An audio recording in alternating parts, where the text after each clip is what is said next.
நம்ம அன்னைக்கு கோவங்காய் சம்மந்தி அரைக்க போகிறோம். நல்லா கழுவி எல்லாம் வச்சுருக்கோம். கொஞ்சம் அரிஞ்சிக்குவோம்.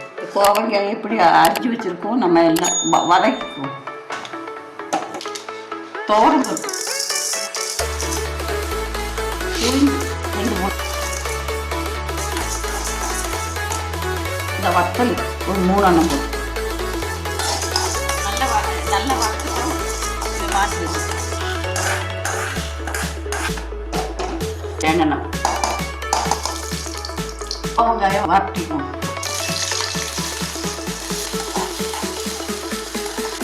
நல்லா வதங்கிட்டு சின்ன வெங்காயம் போட்டுக்குவோம். இது போட்டு வெள்ளப்பூண்டு போட்டு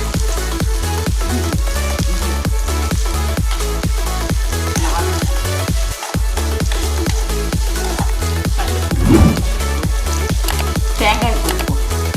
கொஞ்சம் புளி போட்டுக்குவோம். பெருங்காயத்தூள் கொஞ்சம் போட்டுக்குவோம். நல்லா வதங்கிட்டு நம்ம இதை ஆறின உடனே மிக்சியில் போட்டு அரைச்சிக்குவோம். இறக்கிடுவோம்.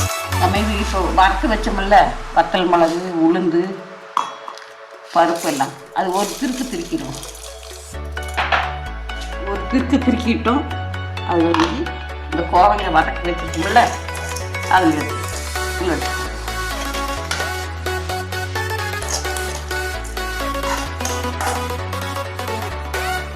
சம்மந்தி வரைக்கும் நல்லா அரைச்சாச்சு.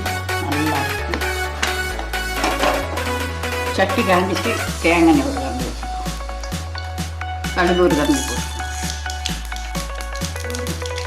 போட்டு வெங்காயம் போட்டு கறியாப்பில் அப்படி கிள்ளி போட்டுக்கும். நல்ல மணமாக இருக்கும்.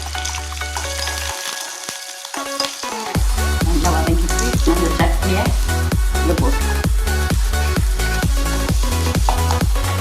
சம்மந்தி ரெடி ஆகிடுச்சுல. சம்மந்தி நல்ல சம்மந்தி சோறில் சுடு சோறில் பெண் சாப்பிட்டா என்ன டேஸ்ட்டாக இருக்கும். இட்லி தோசை சப்பாத்தி எல்லாத்துக்கும் நல்லா இருக்கும். இது வச்சு சாப்பிடுங்க. பிள்ளைகளுக்கும் கொடுங்க.